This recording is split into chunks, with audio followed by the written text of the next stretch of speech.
கை வலிக்குது. இவருதான் என்னை அடிச்சாரு. இவரு சார் எடுங்க சார். போன மறைக்காதீங்க சார். இவருதான் இவரை பார்த்து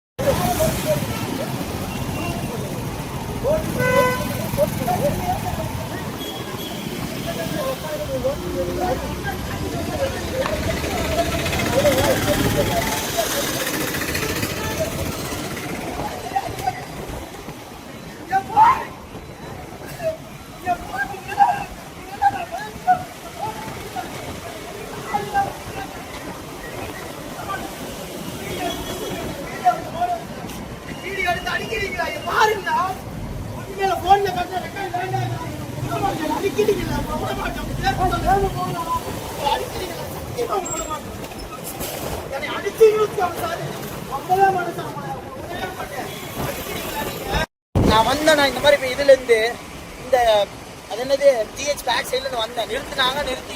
நிறுத்திட்டு ரெக்கார்டு கேட்டாங்க. ரெக்கார்டு எங்கள்கிட்ட ஹார்ட் காப்பி இல்லை, சாஃப்ட் காப்பி இருக்கு. அப்படின்னா சாஃப்ட் காப்பில பார்க்க முடியாது. என்ன பெரிய புளுத்தியான்னு சேர்த்து என்னை அடிச்சாரு. நான் வீடியோ எடுத்ததுக்கு என் போனை தட்டி விட்டு என் போனை உடச்சிட்டாரு. என் போனை உடச்சதுக்கு ரெக்கார்டு நான் காட்டுறேன் பாருங்க. இங்க பாருங்க என் போன் பாருங்க எப்படி இருக்கு. இங்க பாருங்க இதெல்லாம் ரெக்கார்டு. இங்க பாருங்க என் போனை இப்படி உடச்சு வச்சிருக்காரு. இங்க பாருங்க எடுங்கண்ணா என் போனை உடச்சு வச்சிருக்காரு. தெரியுதுங்களா? இங்க பாருங்க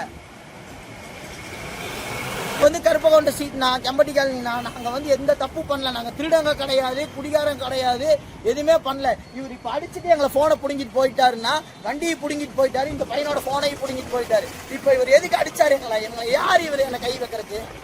என் பேர் பிரசாந்த்னா. என்ன பண்ணிட்டு ஆனா நான் வந்து பிசினஸ் பண்ணிட்டு இருக்கேன். நான் பிளிப்கார்ட்ல பிரான்சைசி எடுத்து நடத்திட்டு இருக்கேன். இப்போ அந்த ஹப்புக்கு போயிட்டு பேமெண்ட்டை கொடுத்துட்டு எல்லாம் கிளியர் பண்ணிட்டு தான் இப்படி வந்தோம். நாங்கள் வந்து என்ன தப்புனா ஹெல்மெட் போடாமல் வந்தது தப்பு. ஹெல்மெட் போடாததுக்கு என்ன பண்ணிருக்கணும்? ஃபைன் போட்டுருக்கணும். ஒன்னா ஸ்பாட் ஃபைன் போட்டுருக்கணும், இல்லை கோர்ட்ல ஃபைன் போட்டுருக்கணும். ஸ்பாட் ஃபைன் போட்டிருந்தாலும் கட்டி இருப்போமா? இவர் யாருன்னு எங்களை அடிக்கிறதுக்கு?